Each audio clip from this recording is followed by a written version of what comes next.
Okay, so the first order of business is we have Paul Rosenbaum on the phone, so I need a motion to approve Linda. Second, Camille? Yeah, okay. So please vote on that.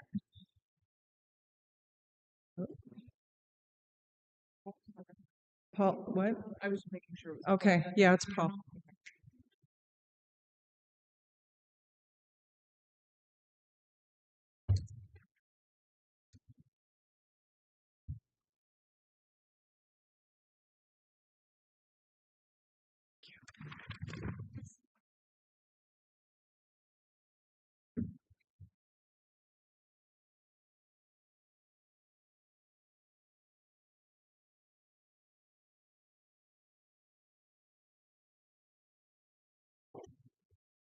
Okay, that's welcome to the meeting, Paul. Thank you. Our next order of business is approval of the January 27th, 2026 minutes. Motion, please. Betty, second. Eden? Yeah, sorry, just, you look like you were interested. Okay. Minutes. Are there any changes, questions? Okay, please vote.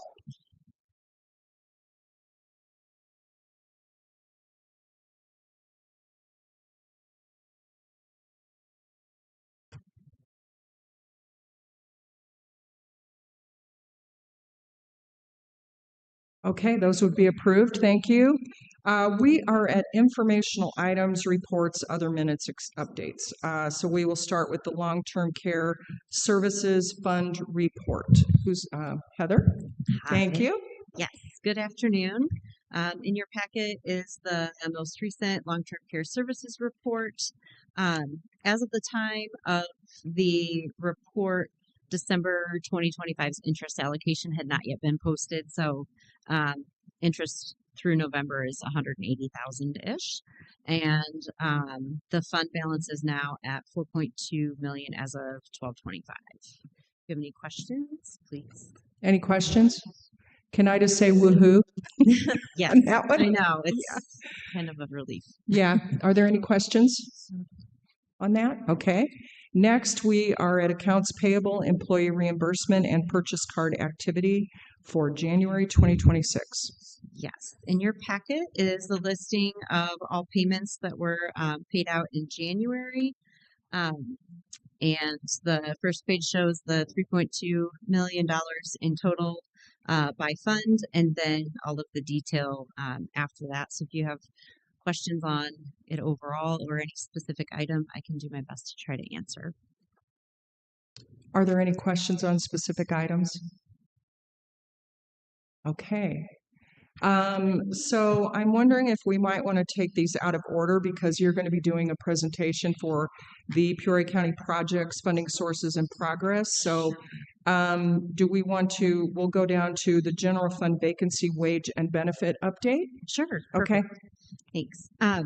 So this is a report new this month.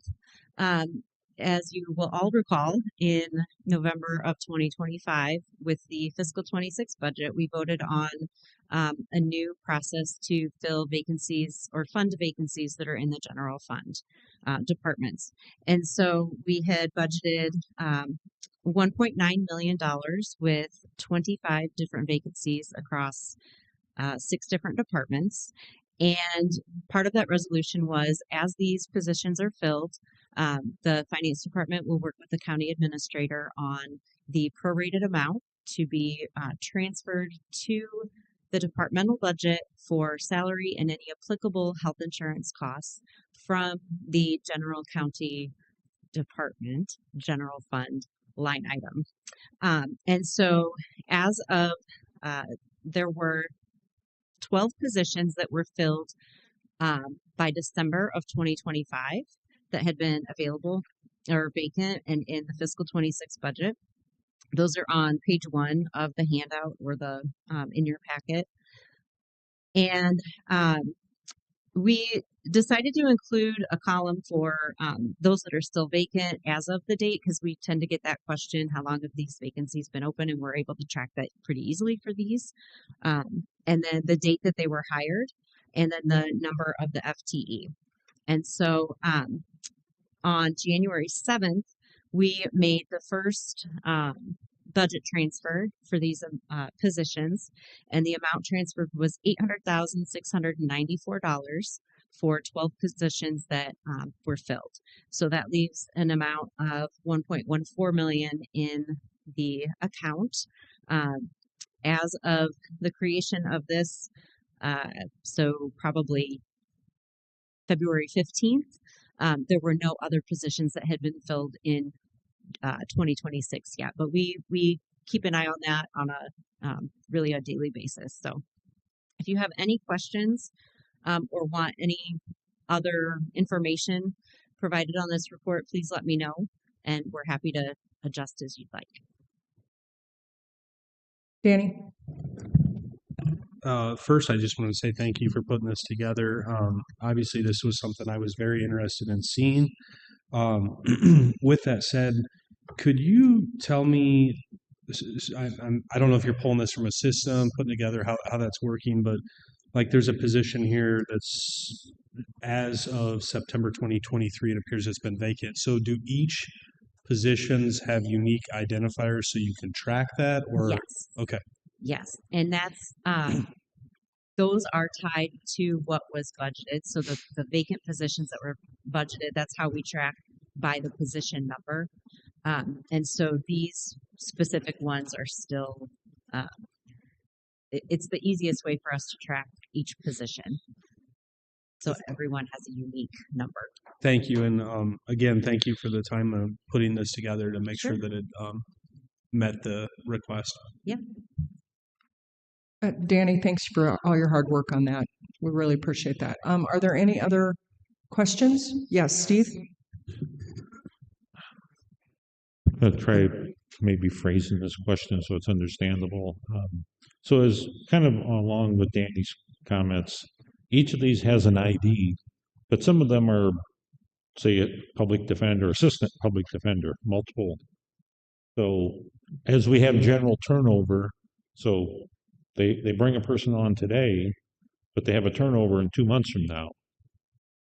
That one sits open, the next hire fills an old vacancy or the turnover, because otherwise you'll end up transferring all this money out and you'll still have the same number of vacancies potentially. You know, correctional officer, and I don't know if I'm stating it correctly. Yes. How do you track so we're not just playing a whack-a-mole game of, okay, we filled this one became vacant, but we didn't throw it back in the vacant list. So at the end of the year, we look like we filled everything, but the vacancy report still says there's 14 vacancies. I don't know if I'm making sense out of that. Yeah, so I understood the question. So let's say just for the sheriff's office, for example, they have, and I'm just making up a number here. Let's say they have 20 correctional officer positions vacant, and there's 8 on this list. There is nothing in the way the resolution is written that would stop a department from filling these first and leaving the other ones open. So that is something that the board could consider going forward if you wanted to prevent that type of thing from happening. The resolution is also not written where we would manage let's say the line item number 6, position number 6 was filled in October and they left on January 6th, that those funds would not be transferred back to the general fund vacancy line. That would be quite onerous with the amount of turnover in some of these positions. It's not that we couldn't do it, but it's just not something that's currently in that policy. Follow up? This is Steve. I would just share that was a similar concern of mine, that departments could request activation of a certain position when they might hold one inside of their department of the same title that is vacant, allowing them to transfer those funds out.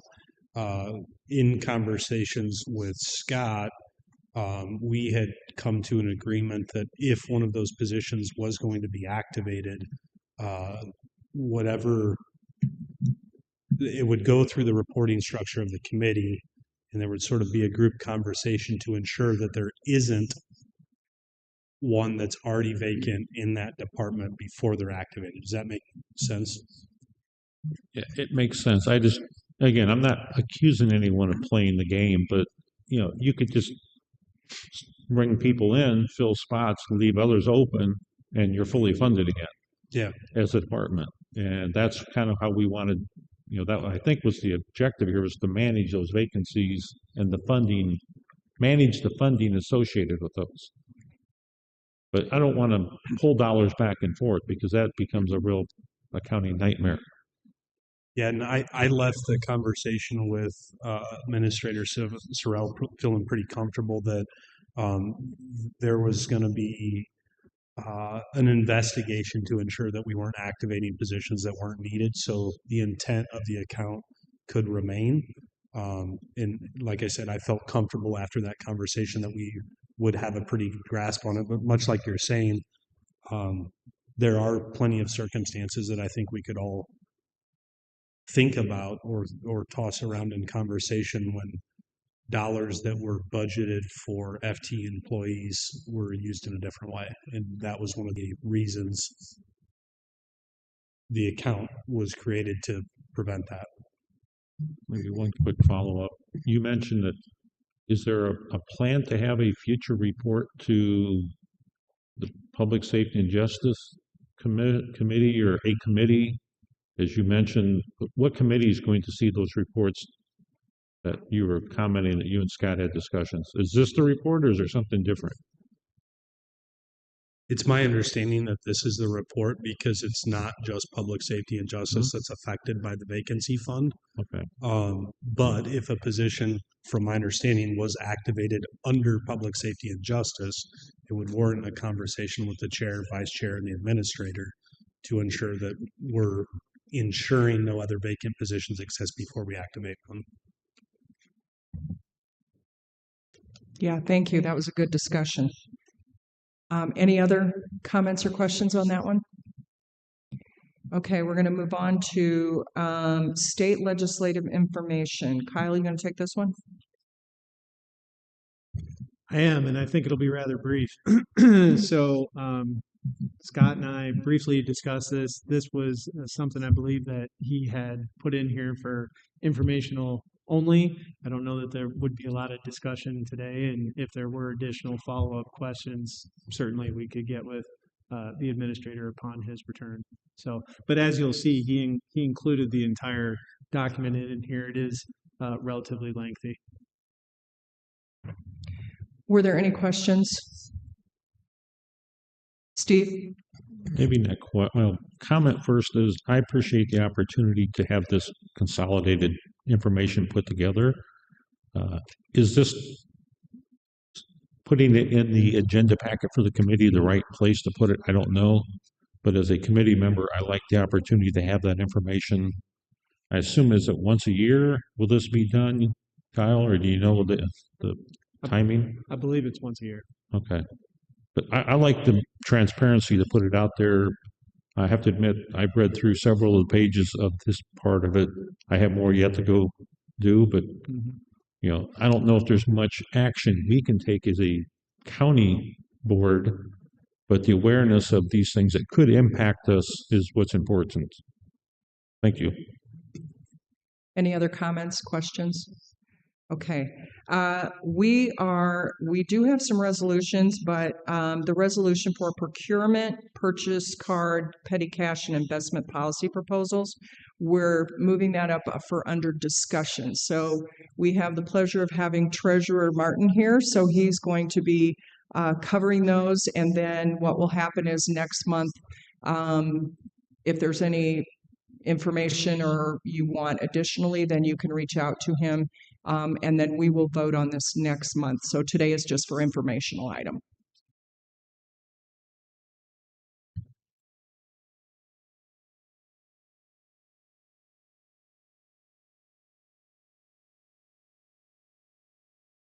How's it going? With all those extra full-time employees, I figured you guys were just going to give me one over at the treasurer's office today. So I was kind of excited. Thought maybe Jimmy lined it up for me. Hey, only one way to find out. So yes, just going back, I kind of touched base yesterday at the Ways and Means. We haven't really had a investment policy for the county that I could really find of any substantial significance, and so just kind of took it upon myself, get it all written out, get us up to date with codes for the ILCS, what correlates in the state treasury standards, and just making sure that we're got everything on board for you guys to approve, so we can continue to keep earning that interest. From that, basic stuff, safety, liquidity, yield. Obviously, we've got to have something that is safe. We can't be doing it in stocks, publicly traded companies. So it's pretty much CDs, insured cash sweep, which is great. Our INB takes incredible care of us. We're getting the best yields out there. Yet to find anything that really is going to beat what we're getting now, but just keeps us online and on par for what is expected throughout the state. Then I didn't see any purchase card or petty cash, any sort of formal organization or anything of it, and so we really need to make sure that we keep that stuff, under wraps. It can get out of hand pretty quick, especially when it comes to sales tax and stuff like that. Just having something in place so anybody that can get a purchase card. I think we kind of talked about making sure that they all see this, maybe sign off on it, and agree to understanding what we're expecting as the treasurer's office and the county board as well. Same way with the petty cash. Wasn't really a thing till I got in office, and now everybody seems to want to have a little petty cash. So I don't know if it was completely frowned upon before, but just to make sure that it doesn't turn into be a lot of extra work for us in our office. It can be a lot of reconciliation stuff that we don't have the extra time for, and so we are asking that in the policy that it's reconciled every week, so whoever takes that cash out, making sure they are keeping every penny under wraps. So any questions for any of that stuff? Are there any questions? If you have any comments on this, I would say over the next couple of weeks, reach out to Treasurer Martin, and he will be able to answer your questions. I did want to, one of the things that Lyndon when we had our pregame is we talked about having employees that are in the treasurer's office because they're dealing with a lot of money, is to have them all bonded. So that's something that Treasurer Martin's going to look into. Any questions? Yeah, Jimmy? Thanks, Chairwoman Williams. I just want to comment and thank Brandon for the time and effort that he's put into this when he took over the office, modernizing.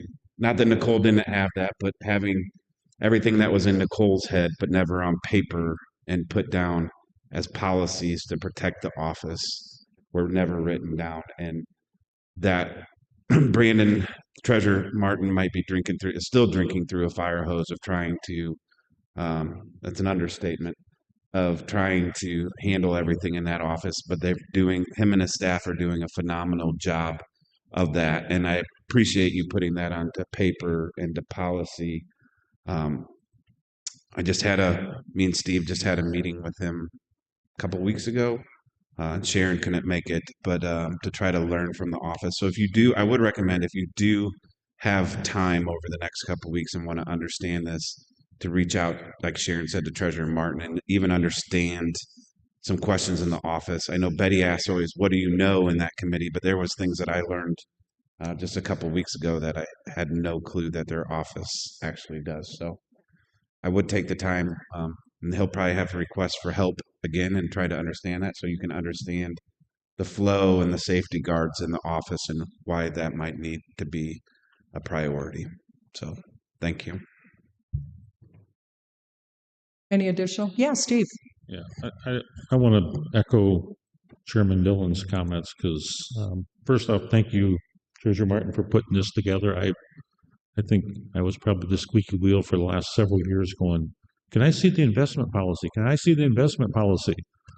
And this is the first time I've seen the draft of an investment policy.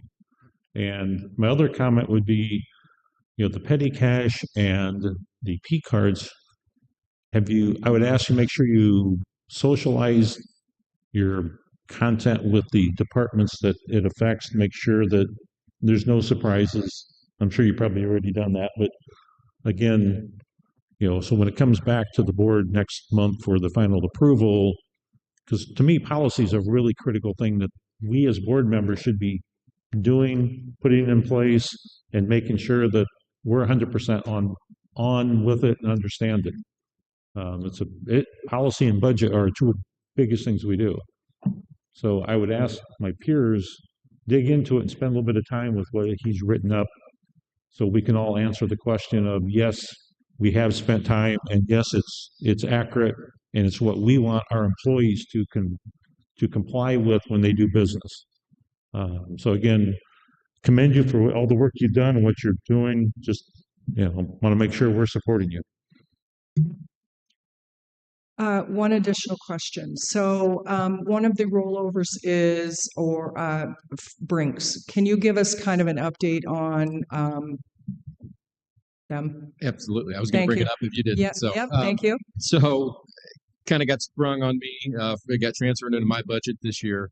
And we handle the Brinks money truck contract, and that's them coming in daily and picking up cash. For those of you who don't know, every department brings all of their money some way or some form into our office, and we physically touch it, count it, separate it, bag it every single day, to the tunes of very few days are under 100,000. And then when tax time comes along, obviously we're collecting money as well. We're in the millions of dollars, and a lot of that's in cash. So Brinks comes and collects that from us, and then takes it into a facility where then they put it into the bank accounts for which each department has. So circuit clerks got some of their own, and so on and so forth. So we've been under contract with them from 2010, and the contract has not been updated since then. We had a annual escalator from 5.35%, and immediately on January 1, some of these numbers are not exact, but very close. It jumped up to about a 28% escalator this year, and Stacy and I immediately freaked out and said, well, we don't have that we're going to be out of money in July for that budget item. So we reached out to them, tried to negotiate it. We got it lowered down to the 2.9% escalator from here on out. We're going to see how it goes. But again, it's just one of those things that just continually just as a time suck in our department of stuff, we didn't know we were going to have to do. Now we're doing. And, Brinks is not a reliable service. So, I've suggested to them that we can search, shop around. They don't come every day, and then we're stuck with that money in the vault. Then we have to go fill out a form to get our money back for that day. So it just becomes a real, we want something, but there's not many options out there. So we were able to get it down, and I think that's a good win for our department, or for the whole county. So, are there any questions regarding that? Okay, thank you. Thank you. We'll see you next month. Yes. Let me know when you're ready to add that FTE to my. Okay. Okay, we are now at resolutions. Okay. Can I do, hold on.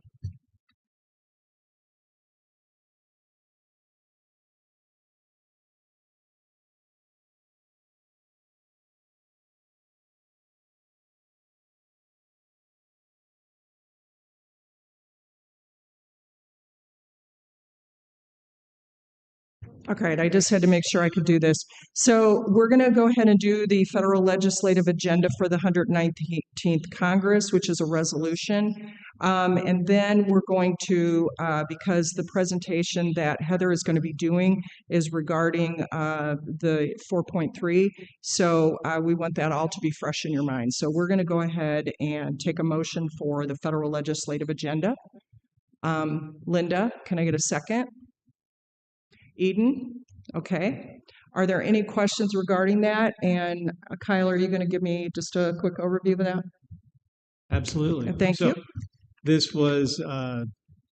is related to our federal legislative representatives, COSN, and who we have been under contract with them since February of 2024. My understanding is that was a 3-year contract. And so what is before you today are the 4 items that they would be considering as our fiscal year 2027 objectives or priorities. And specifically, they are detailed in your packet here, but the Galena Road Industrial Park, the jail related to some of the master plan implementation work that we have recently been undertaking out at the jail, Kerner Road and that's basically a resurfacing project, and then Cedar Hills Drive Bridge, which is 1 mile east of the Dunlap High School. So those were the 4 projects that were written up to, should this resolution be successfully adopted, would be given to COSN as our priorities for their fiscal year 2027 for them to basically be proponents of these projects on our behalf. Any questions, Steve? Yeah, I'll make just a few comments. So Administrator Sorrell and I have had back and forth discussion. Mr. Smith and I have discussed it. I guess kind of in brief, my ask as one board member is the first time I saw this was on Saturday after the packets were released on Friday. Doesn't give me a lot of time as a board member to digest it, work through it, and informational. So we, as all board members, can review it and say some clarification or why not this project versus that project, so we can work together. I don't want to get into the nuts and bolts of each one of these. That's not appropriate for here, but it's more perceived feedback to our administrator on priorities. Thank you. Any additional comments or questions? I have one, Madam Chair. Yes. Major thoroughfare for all the semis hauling the grain to the river from up north down south. And Kerner Road, they don't use that one. And can somebody answer that for me, please? So I will tell you that, Paul, you and I are thinking a lot alike because I had the exact same discussion with Scott on this. Yeah, Kyle? I believe there may be a different path. Yes, yeah, we're talking about going a different path on that. And Paul, if you'd like to discuss that, I'd love to talk to you about that. Well, thank you. As long as we're not forgetting about No. it, because that's one of my things I get a lot of calls on from my constituents. When's that going to be fixed? And then they're going to be coming back to Glassford Hill again to finish that project. So both of these are major ones for to keep our products from our constituents moving down to the ports, so to keep the economy rolling. So thank you for letting me know that there's something in the background on that. Yes, yeah, definitely is. Okay. So any additional questions? Okay, we will vote on this.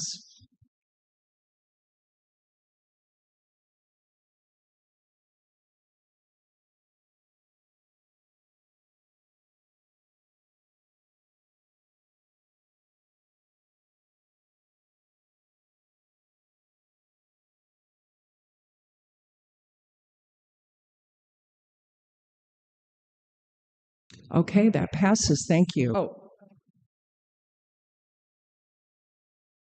Oh, he's not. Oh, I apologize. I didn't catch that, Phil.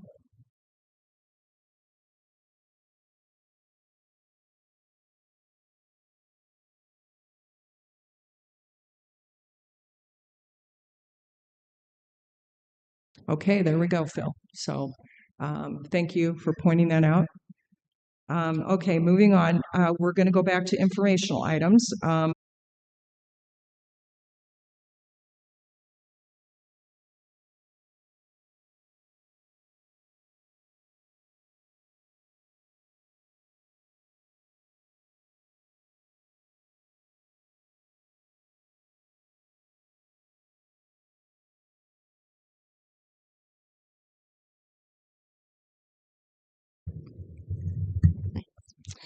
Okay, so Chairwoman Williams asked me to provide an update. I talked to her briefly about we had received all but one or two of the final invoices, and so we pulled some data together to provide you on the almost final numbers for the HHS building. So also this, if you have questions on this other list of ongoing projects, you can ask also, but I think everyone's ready for the main event of HHS building. So almost, almost final. So this slide shows, I know it's hard to see on the smaller screens, but hopefully you can see it here. This is the full project budget. So the full amount that the board approved for the HHS building and all of the total GMP. So that's everything that was awarded to River City Construction in that contract. And you can see that was originally for $18.669 million. And we have spent, and the final payment saved on the hard construction costs, $101,960.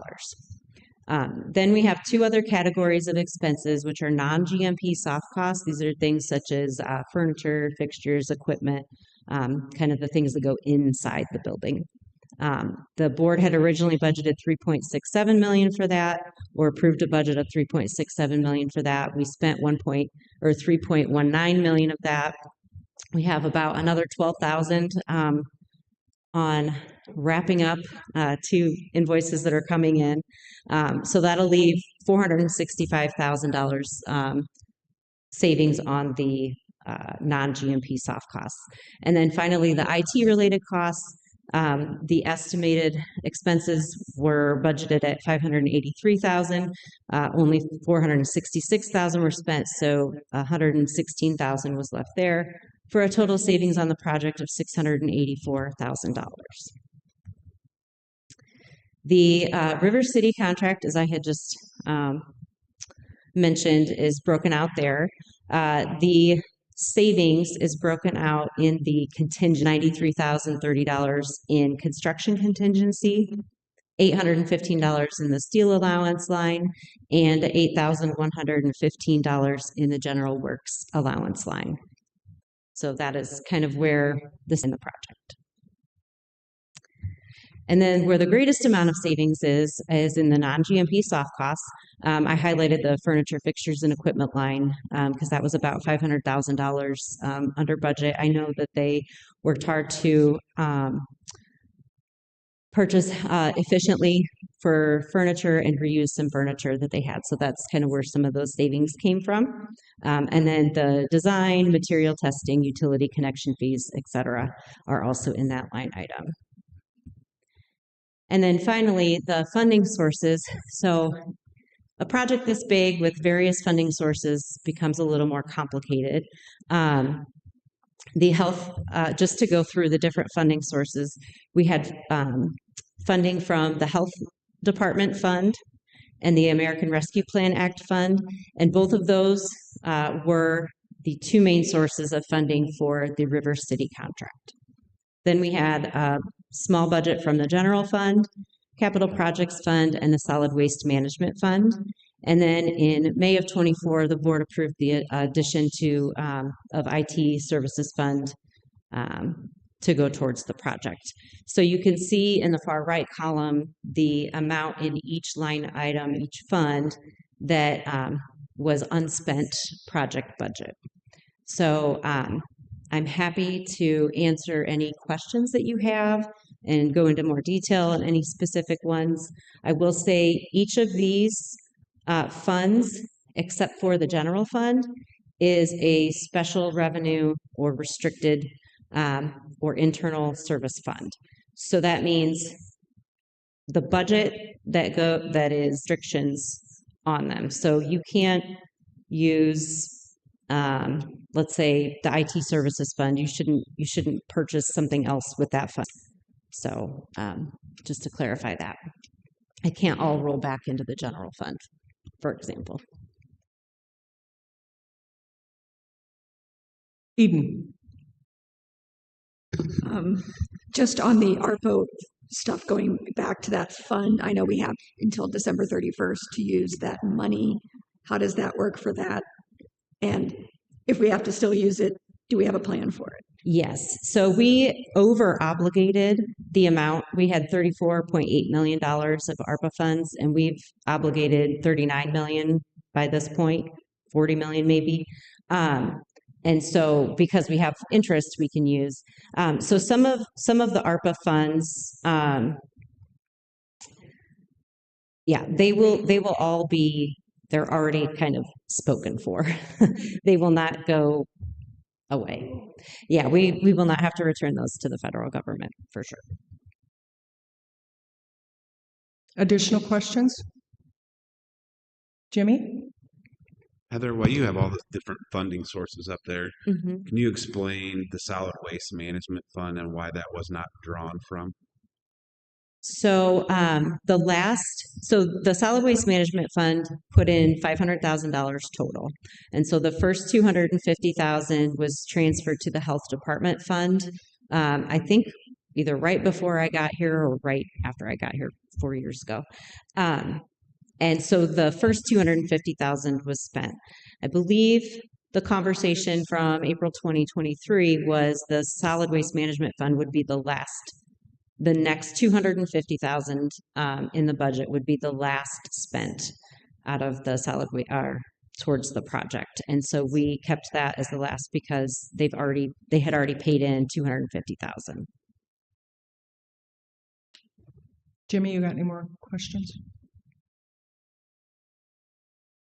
It's been a while since we've had all the funding sources, mechanisms on paper, and just I don't remember the conversation of that being the last 250. It just seems,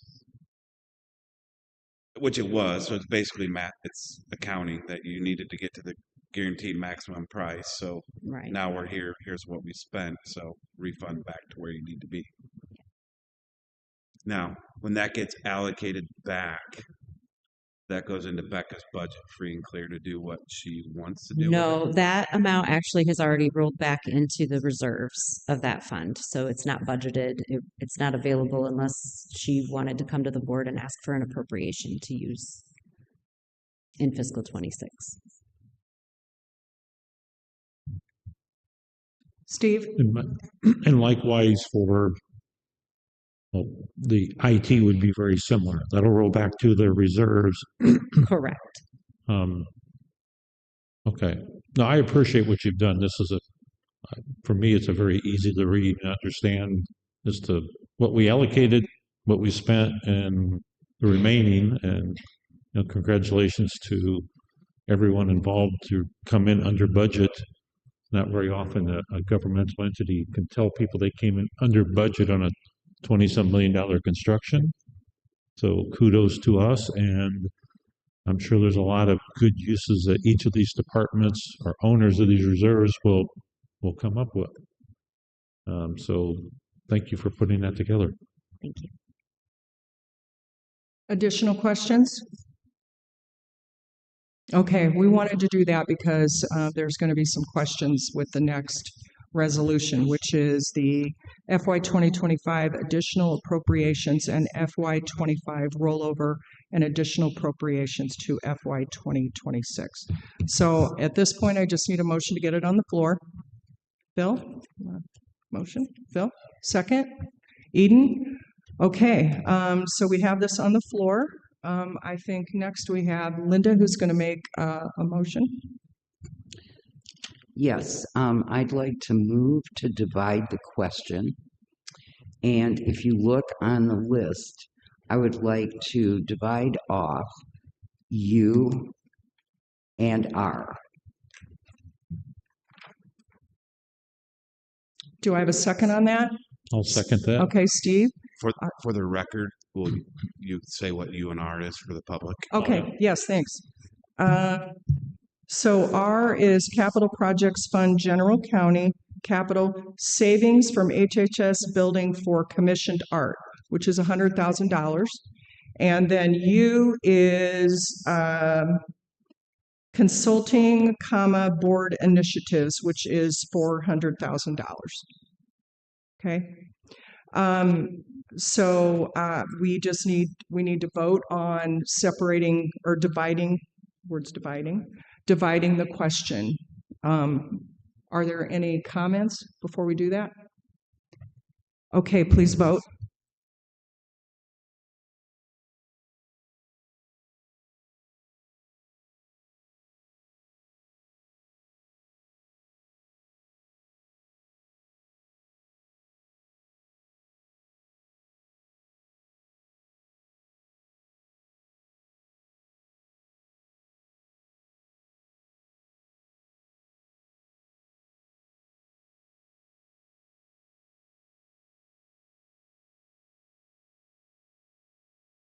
Okay, that passed.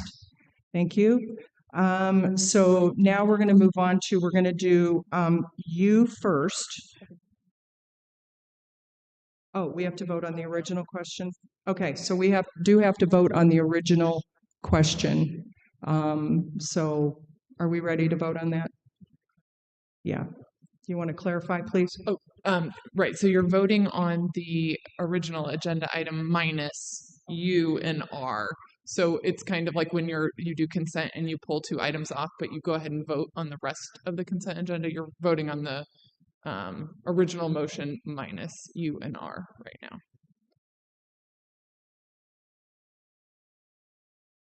Yeah. You want to make a comment? Yeah. Thank you, Madam Chair. So I guess when you look at the title, this is rollover and additional appropriations.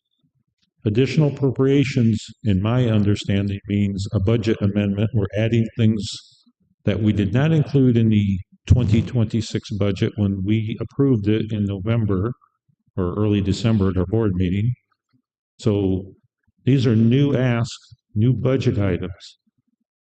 My ask would be for the mail backup. The rollovers are items that and Heather can clarify if I'm inaccurate. The rollovers are items that were already approved in a prior fiscal year by the board at that time. So that money was budgeted and appropriated in those prior years. The ask of the rollover is because we did not spend it. For example, the circuit clerk's office got delayed in construction, so we still have work to do and construction to finish. So we need to roll over that money that we approved to finish that job. So rolling over what we approved makes sense from a standpoint, we approved it, we bring it forward so we can finish our business in 2026. Additional appropriations, in my interpretation, are budget amendments. I would like to ask as a board or a committee here, in the future, when we do budget amendments, that we bring those through the respective committees, just like we do in the normal budget cycle. So if it's a budget amendment through the treasurer's office that goes to Ways and Means, it would come through their committee to make that amendment as a line item versus just rolling it into a spreadsheet that's got 23 things called out. And I can't, quite frankly, identify which of these are amendments and which are rollovers. There's no denotation. And so my ask in the future is we should separate these things out, run them through the normal process, and be very transparent to the public on what we're doing going forward. And Heather, am I incorrect? Any of my comments around the descriptions? No, your descriptions are correct. Okay. Mm-hmm. Yes. An encumbrance rollover is appropriated money. What in here would be different money that wasn't approved? He's making it sound like there's new amendments and new money being spent. This was money that was already approved that is being rolled over. That's what the rollovers have historically been. So if you're adding things in here that are new money to be spent, then that is, Steve would be correct. That is inappropriate from staff to be doing that. It should be, this is, encumbrance rollovers are rollovers of appropriated money. Correct. Not new money being spent. So I'm not sure when it began. Before, I looked back through the late teens, early teens, and it had always just been rollovers, like rollover appropriation. And then it shifted where it was also additional appropriation. So things that had been identified after the budget was approved that didn't make it into the budget that we knew we needed to. And so since fiscal 23, the practice had been have both been included, or fiscal 22, I think it was, somewhere around there. And so they have been coming forward that way the past few years. And I can go through each line item to let the board know and the public know which ones are adds to fiscal 26 as an appropriation and which ones were budgeted in fiscal 25 and are a traditional rollover. But he is correct. They're both included in this, and it has been done the past few years. I'm not sure why it started then, but and we can going forward, however the board obviously wants us to do it, to present these, we can do that. So what would be a specific example on here that is a change? Okay, so Brinks would be one. Heather, she said she can identify these. Maybe it'd be fair to have her just go through the spreadsheet that we have in our packet, tell us which ones are additional, and assume if it's not additional, it's a rollover. Is that fair that we ask her to go through that? I think for somebody to understand it, yes. Okay, thank you. Okay. So A, B, and C, the DCO grant for the PCAPS mobile unit, jail cells converting to modular units, and the courthouse Sally Port roof are all revenue that would be additional to fiscal 26 because the grants were not received, or 25. We knew we were going to get these grants, but they didn't come in time to have them. So we're going to roll those forward. And then the line D, these are all related to fiscal 25 appropriations. So the Family Violence Coordinating Council Fund, they had a compensation adjustment within their office. They're just going to use reserves to pay that difference of the 637. So those are the fiscal 25 line items that will adjust that budget. For the fiscal 26 revenues, lines E and G are additions. So we received a grant revenue, and then that Peoria County team member parking that had an informational item at infrastructure is included on here to recognize the revenue into the parking deck fund. Lines F and H are rollovers that were put into fiscal 25 budget, not spent and moving into fiscal 26. On the second page, the rollovers are I'll just go through by line. The DCO grant is a rollover. The items G are again related to the team member parking, and those are additions to the 2026 budget. The line H, Illinois Arts Council grant, is a rollover from fiscal 25. Line I is an addition for the compensation adjustment approved by the board for Administrator Searle's contract. That's the difference between what was estimated in the budget and what the contract was determined on. Line J, Harvest Supermarket loan, is a rollover. That loan has not been drawn upon yet.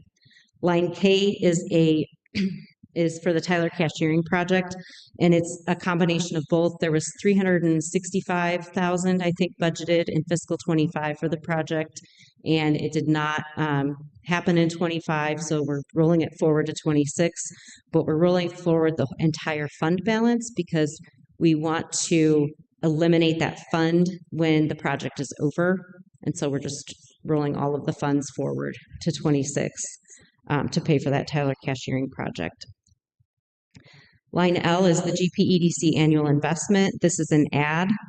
It was an erroneous omission from the fiscal 26 budget. We were to have included it in there, and it comes out of the Keystone Fund for Economic Development. Line M is a rollover for the generous bequest to PCAPS. The lines N and O are rollovers. They were budgeted in 25, not spent and not put on purchase orders, but they're intended to be used in fiscal 26. Items P are a wash. It's transferring budgeted expenses from a contractual line into a personnel line to adjust for employee compensation within that department. Q can actually be a rollover, as there's $5,000 unspent in that line item in the general county budget for Brinks that we could roll forward the 4,000 contract difference to. R is savings from the HHS building for commissioned art. That would be an add, as there isn't like a on the project, project scope. And then capital improvement projects, that's a rollover. That's the balance of the contracts for PJ Hare and Core Construction. So that will be rolling forward. And then line T is an add. This is the housekeeping services contract that was out to bid during the budget process, and that's the difference in the amount of what we estimated in the budget versus what the actual contract amount that the board approved is. We could have done an appropriation at the time, and I'm not sure what happened with that, but so that's why that's in here. And then U would be a rollover. Those are funds that were budgeted in fiscal 25 line item that were unspent. And the last one is an addition. It's due to a grant that we received on that mobile service unit for PCAPs. Since we've already purchased the unit, we're eligible to use that $300,000 on other items for PCAPs. Happy to go into any additional or deeper into any of these. Well, we'll work that out where next year it's divided out. Jimmy? So on J, I do want to make a comment. And I have not had a chance to talk to Dr. Blair and the loan review committee, but I do believe on future loans, I don't think we can unwind this doing how it was done. But being that this was discussed in 2024, was not drawn in 2020, I think it was voted on in 2024, not drawn in 2025. Here we are in 2026. To me, that loan should probably be null and void until they come back and re-show financials on their position. But I'm not sure that that is in our contractual. Nothing against Mr. Brown and the market, but I just feel the term between their approval and that has gone way too far for them not to have drawn their funds from. Sorry, and I didn't get a chance to talk to you before that. Yeah, I actually talked to Scott about that as well. I don't know if I have how we can do it, and I think I asked him to talk to Jenny about it, and I'm not sure he has yet, but I'm in agreement that this has been a while. I mean, he did draw down on the grant. Remember, he had a grant and a loan. But the purpose of the loan was to give him cash until he got refunded by the state. And so it is concerning that he hasn't used that. So yeah, I think it's something we need to work out what we can do about. So I would recommend, and I've said so to Administrator Rell, that I think it would be beneficial, maybe as you as the chairwoman of the loan review committee and himself have a meeting with Mr. Brown and ask for some updated financials to make sure that we're still, I know he's secured the building. He does own the building. And that was originally intended to be in a reimbursable on that state loan to purchase that building. So if he's purchased the building, is the term still the building as the, I just think we need some updated clarification on that. Not saying anything bad about the project. I'm just saying time has gone. So I think we do need some updated information on that. I agree. It was also in the news. Was it in the PJ Star this week? And he only mentioned the grant. He didn't mention that he did not mention the funding, the loan funding. So yeah, that's something we need to clarify with him. I agree. And maybe, Jimmy, you bringing this up, and I'll ask Jenny to look into it, is I've done contracts for the majority of my career, and when I sit down with legal and you do a contract, you never ever leave a contract open-ended without an expiration date. my understanding is there's not an expiration date on this loan.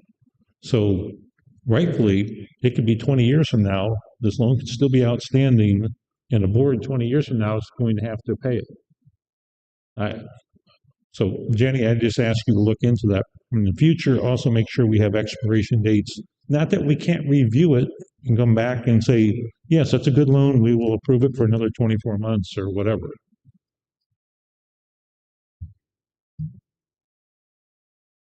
Additional comments? Eden, did you want to say something else?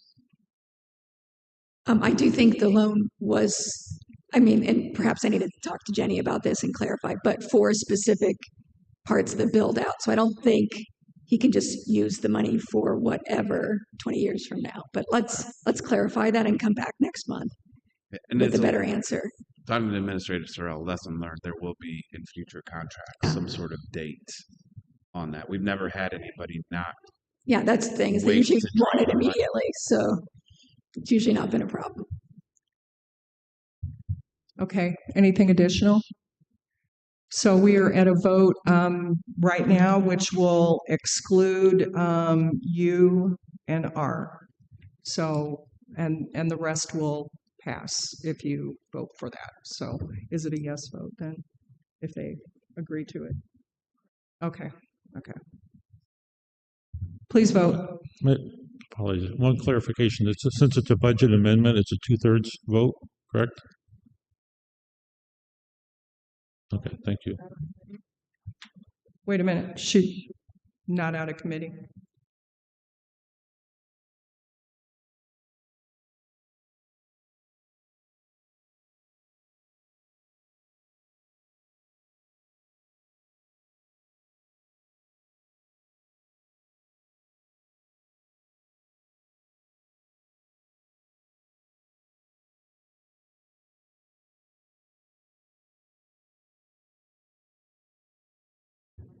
The county board, it has to be a 2/3 vote of the board to amend the budget.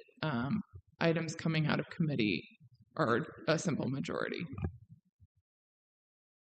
Thanks for the clarification. Okay, please vote.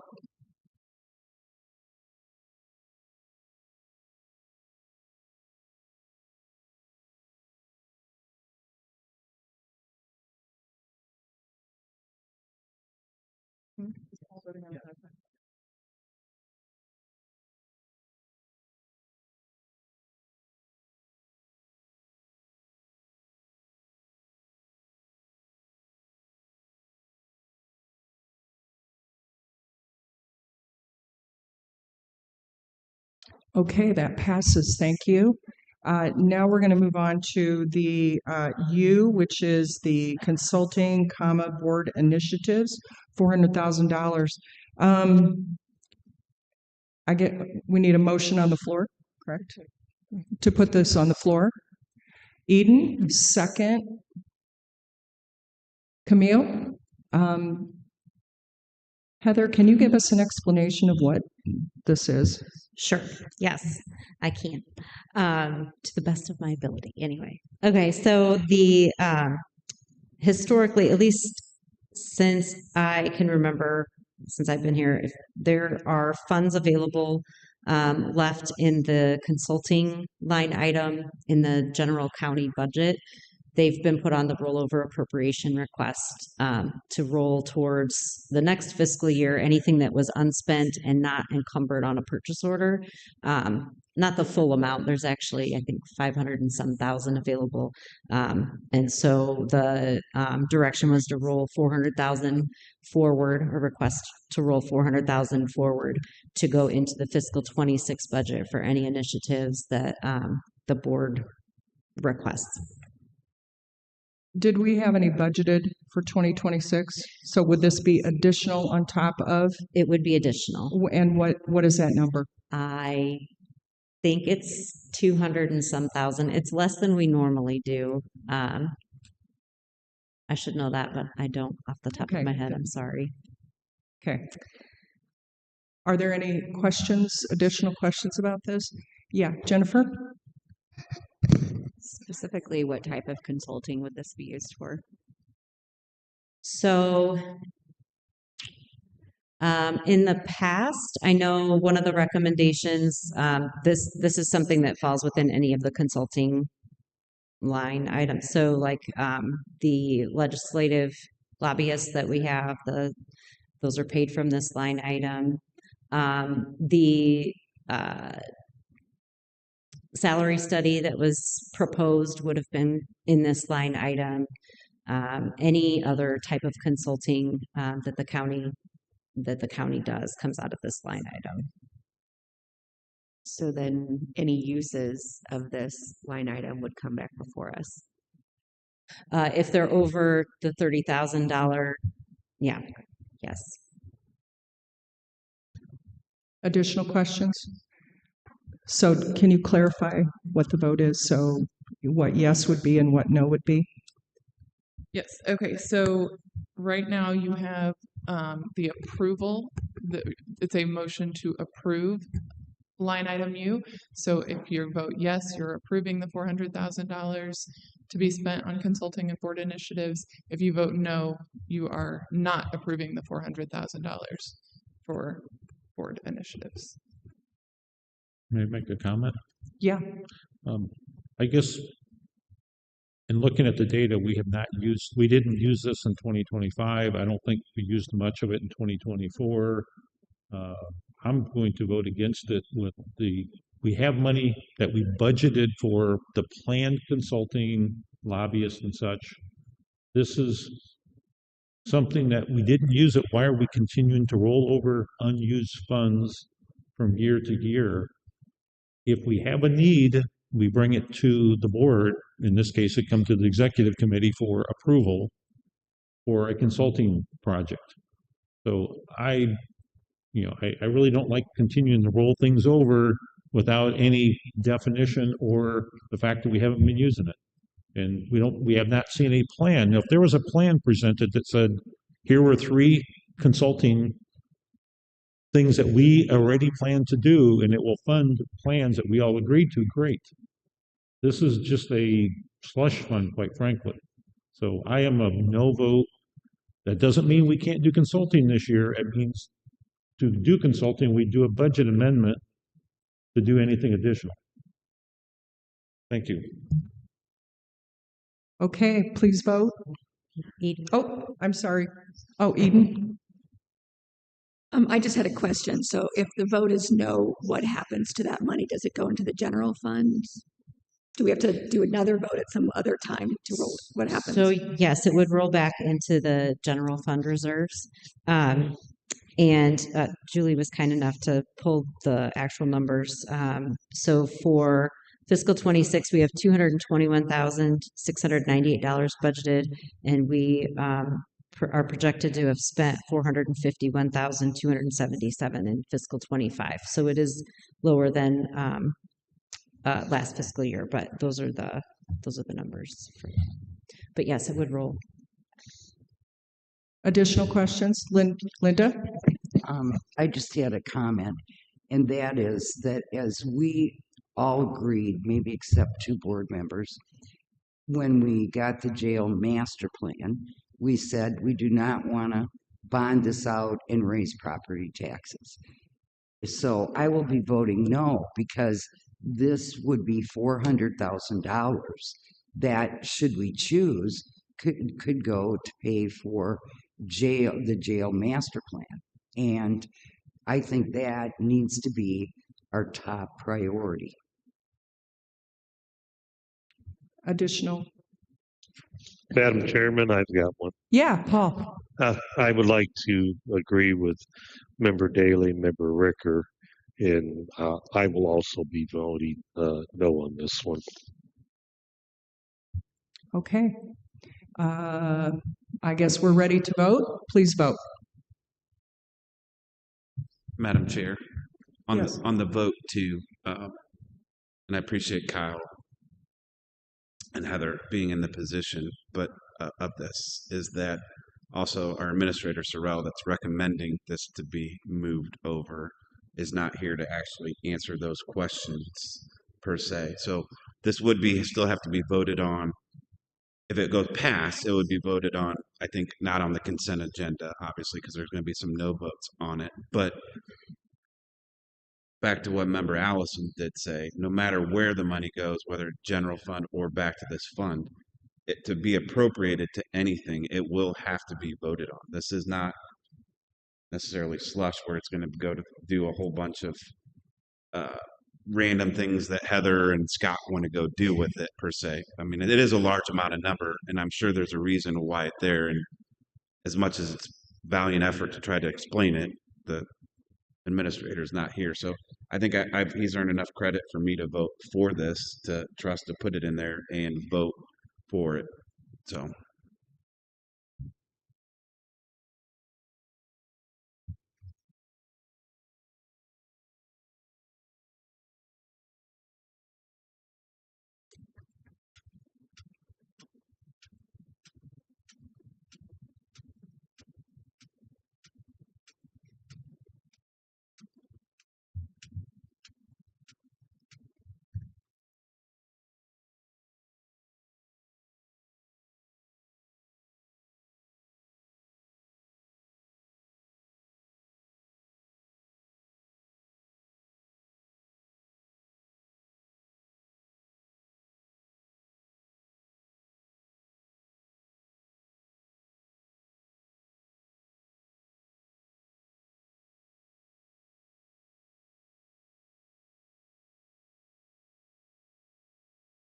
We have 3, 4, 5, 6, 2, 4, 6, 7 for it, so it does pass.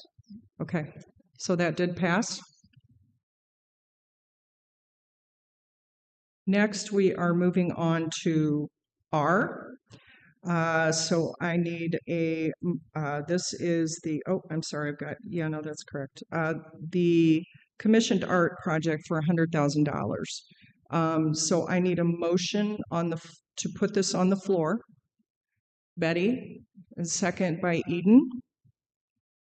So now we're at discussion. So Steve, you want to start this off?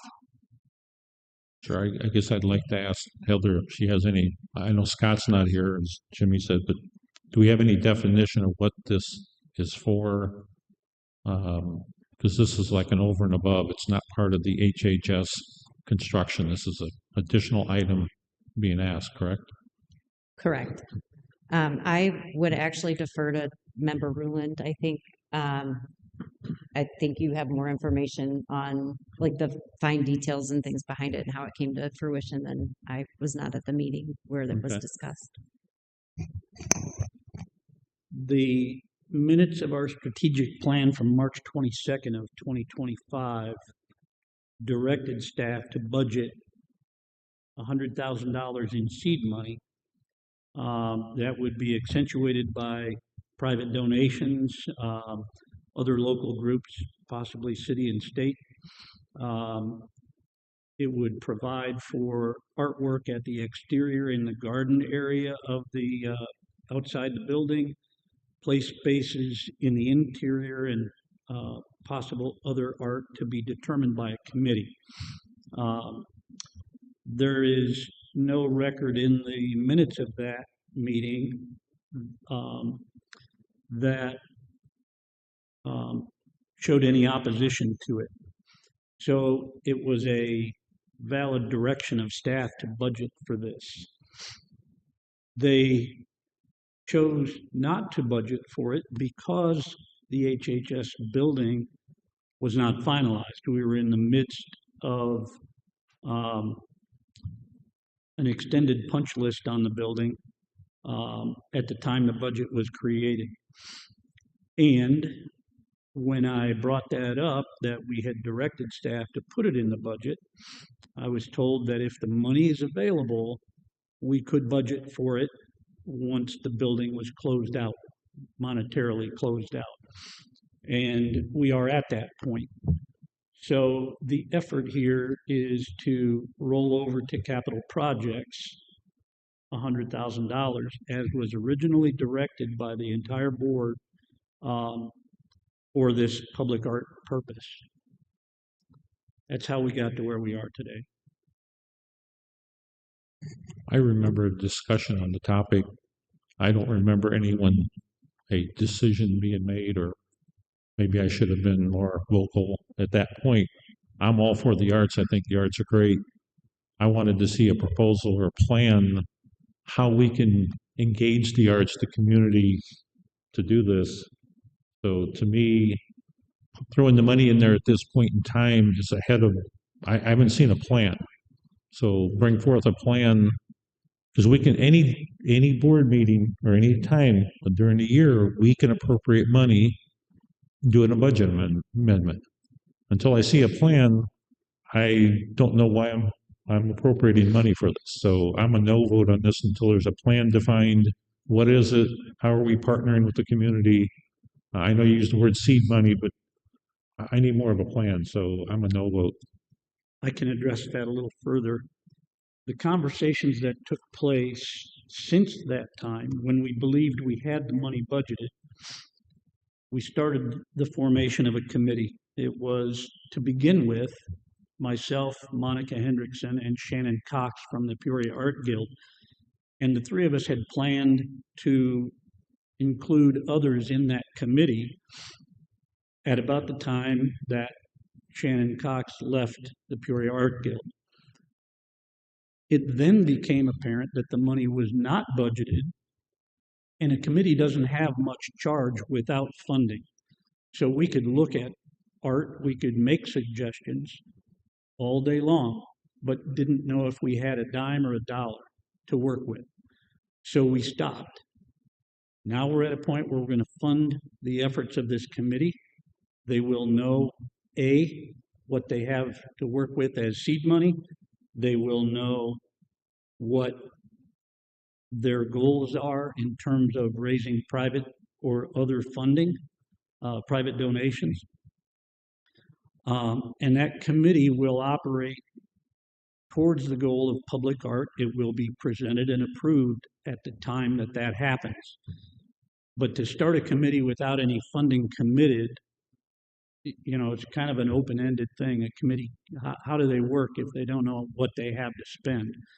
So that's, again, how we got to where we are.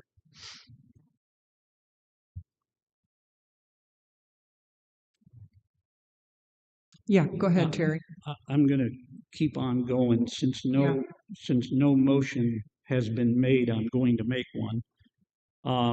When I learned that there was some opposition to this rollover, I started making some phone calls, and a compromise has been found. I've been made aware that this money needs to roll back to the health department rather than be at the discretion of this board in capital projects. So working with Danny Phelan, Linda Williams, thank you, Madam Chair, Ben Brewer and Monica Hendrickson, we found a way to do this. And I would like to amend, if I can, item R, that would direct, rather than rolling over to the capital fund, we would roll this back to the health fund reserves as a restricted fund to be used as seed funding for public art. At that point, the Board of Health will appoint a committee to pursue that happening. It would be approved and spent as part of their budget, which is where it's supposed to go to begin with. And I think that's a very reasonable, rational compromise to where we are right now. I just want to interrupt Terry, and I'll second that motion. Yeah, Eden, go ahead. Just because it's a motion, are we clarifying that that's public art for the HHS campus in the amendment?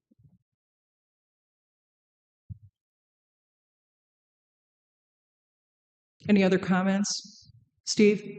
Maybe Heather, could you articulate how that works? Because in your presentation, you had $125,000 balance going back to the health department from the build, the savings. Are we looking to utilize appropriate that money, or are we appropriating another $100,000 from capital fund to move over to that? So now it's 225 potentially. Help me understand what this this current amendment, what money's coming from what account to what account to make this work. So I'd have to look at every dollar amount of the $125,469 unspent from the health department fund to determine what dollars are tied to like the River City construction savings versus what there are no other purchase orders, so that those funds would just roll back to the health department fund.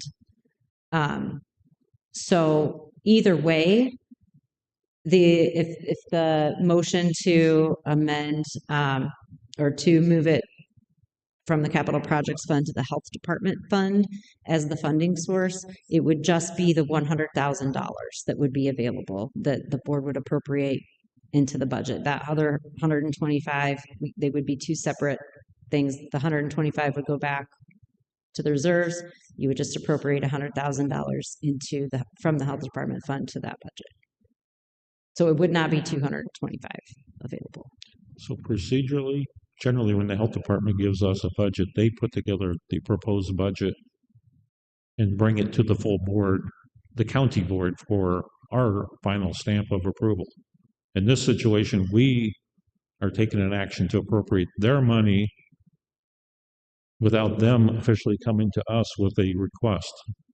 Is that immaterial, or is that out of order for us to be appropriating their money without having them go through their own vote with their own board? I would defer to Jenny on this. I mean, the county board has oversight over all of the county's funds. So I think it would be, you would be able to do that. I was going to defer to your financial policy knowledge, but the Board of Health makes its own decisions on its spending, including the fund, and they bring that forward. So yeah, the question then would be, can we do that over top of, without it going through them? I don't think I can give that answer on the spot. But I guess that's a potential concern of just protocol, procedural. I don't want to overstep our bounds, because VAC would be similar. Other commissions have their own board and their own decisions. I think procedurally they should bring it to us with an approve and ask us to support that approval. I think if I am giving an answer on the spot, I would say you can do it. Can, not cannot. Can do it because we do oversee their money. But that is not a definitive yes, but on the spot I would say you can do it. Because you hold the money and they are making policy decisions and requests and approving and putting up a budget for your consideration, but it's ultimately your decision. We can also wait and get a full answer from me if you want. But if I'm on the spot, I'm going to say you can do it.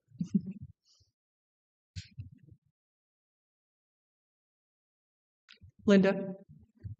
I would just say again that in June, when we received the plan for the jail, that changed everything about our finances. And I am not against art in any way, but I just can't support spending $100,000 on art when we need millions, or we're going to end up raising property taxes, which I will not do.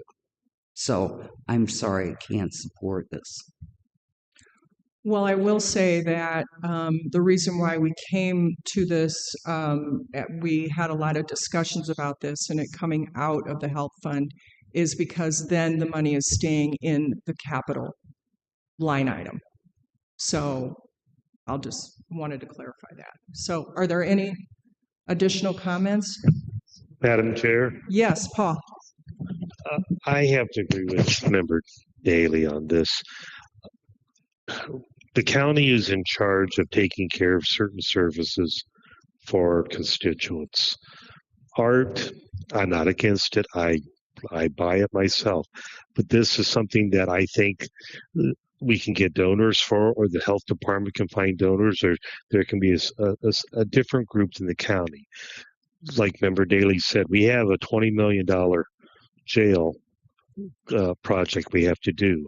We spend $100,000 on this, and we're not taking care of the jail, which is public safety, which is one of our main things that we have to do.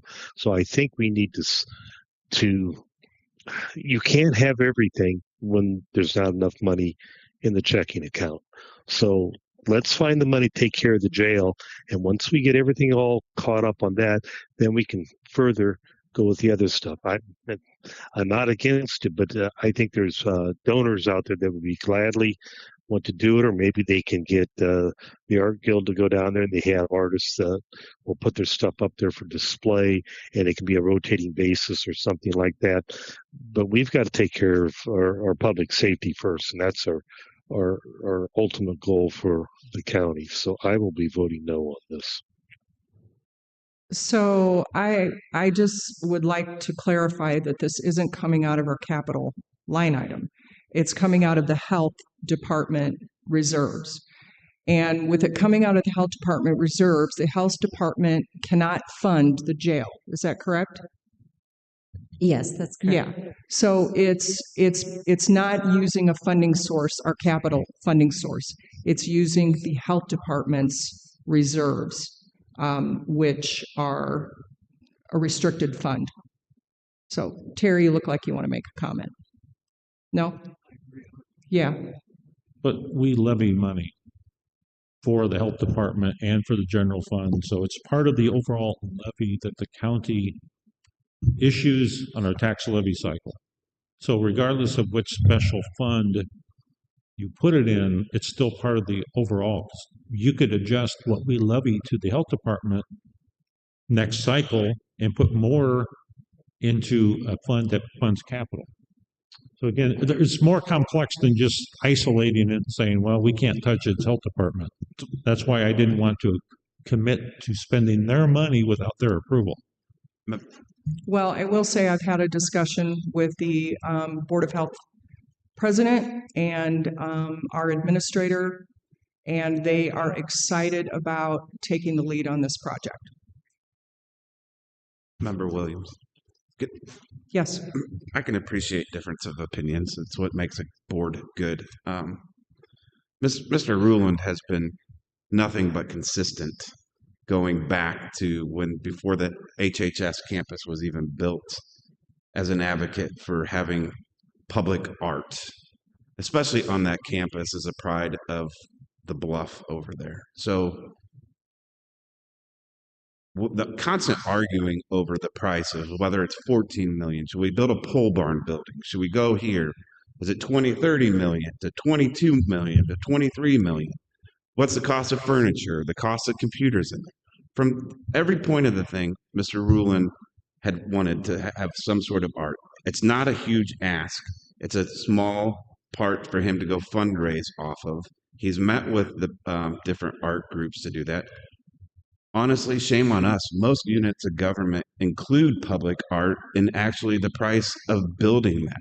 We should not shortchange the East Bluff. We should not shortchange the HHS campus over $100,000 for them to do that.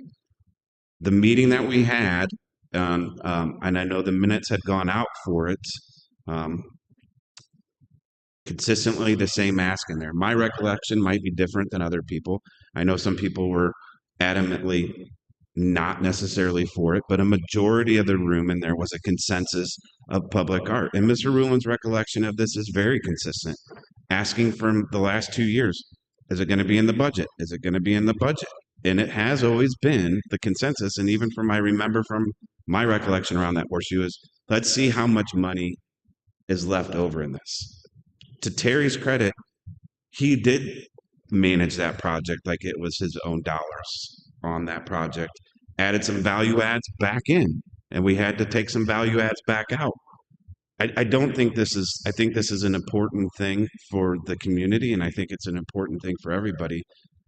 We can worry about the jail at the same time as we can worry about our other facilities and how we're going to manage it. This is going to be a collective effort, and it's going to take time. So I think this is a good use and a good purpose. I kudos to the health department for trying to find find a solution to go through this. But Mr. Ruin's recollection of this is not something new or first time set around this horseshoe. And I look forward to seeing eventually how much money they can raise and what type of public art. We are talking about public art on the exterior building, but if you read through that, it's been consistent also about having public art inside of it for in the kids in the waiting room area, for something to be done there. So I know we have a huge art community here, a great art community, and I look forward to seeing what they can accomplish. Additional questions or comment? Linda? I would just suggest that we have a great partner with the county in the Riverfront Museum. 90% of their entire collection is in storage. And I would think before we spend a lot of money, nobody has to spend that kind of money not to be able to provide very good quality art for that building. Terry? Though that is one of many fantastic suggestions I've heard. But I believe that's the work of the committee that will be formed for this purpose. The courtyard outside carries a price tag of about $7 million. This is 1.4% of that. I think it's fair in that neighborhood. It respects the people who live in that neighborhood. They represent a cross-section of the users of the health department. And in our first year, there's not one iota of vandalism or damage or spray paint or any effects of the building at all. Being in what I would define as an underprivileged neighborhood, I think it bears out something I've mentioned many times, that public art green space mitigates violence and vandalism. Make it nice. I think we owe it to the neighborhood if we can spend $7 million here, which, Member Daly, I very much appreciate you voted in favor of that. And I will give Steve Ricker and Mr. Rosenbaum high marks also for consistency, because they voted against, even though both of them mentioned that they are proponents of the art, they both voted against the plaza. I'm sorry, Member Rosenbaum abstained. Only Member Ricker in the room voted against it. So I don't think we're asking for very much. I think it is appropriate that we do this. I'm done. That's it. Okay. Madam Chair, can I say just one comment? Yeah, go ahead, Paul. Thank you. I just read in my news feed this past week that Peoria, Illinois has some of the highest tax bills for property tax and all that. We have to learn how to cut back. There are, I think, plenty of groups that would can step up and donate. The county doesn't have to do everything. Let's let the art groups and that step up and do this. Let the people that want to give to it donate to that. Once again, we have a core set of how do I want to say it? A core set of requirements to give back to our constituents. And sooner or later, the health department's going to need that money then for something else or for repairs or something. It will make us look. Our constituents are going to be mad at us if we don't start holding the line on our spending. We have to fix up these buildings. We have to do our public safety, and they're already going to think that we're just spending their money unwisely. Now, I may be wrong, but that's the way I feel. So I'll still be voting no against this. Okay, I think we've had enough comments, so I'm going to close the comments right now. So, Jenny, can you give us direction? So, Terry made an amendment to bring this out of the health fund. So, tell me what we're voting on first. Right now, what you're voting on is Member Ruland's amendment to have the source of funds be from the health department fund instead of the capital fund. And I apologize if I got this wrong, Heather, the names. So you will vote on that amendment, and depending on whether that passes or does not pass, I can advise then what the next vote would be. Okay, we ready to vote? Please vote on this.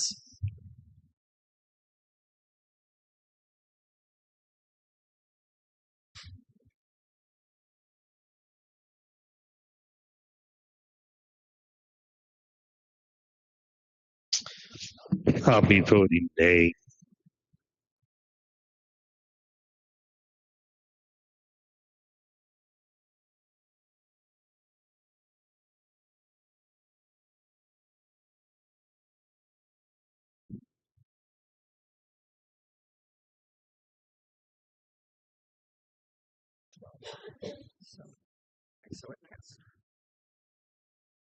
Okay, that passes. Correct? Yep. Okay, that passes. So now you are voting on line item R as amended. So you're voting to appropriate that $100,000. Because it's been amended, it's now coming out of the HHS fund. Okay, please vote.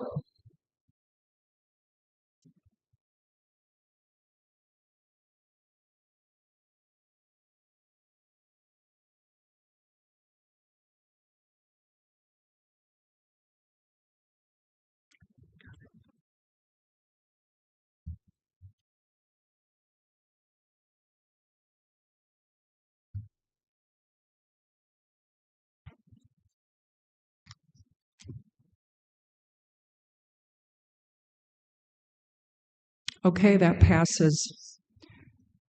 Thanks for all the comments, and it was a good discussion. Next, we have public comment. Any miscellaneous? Okay, we're adjourned. Thank you.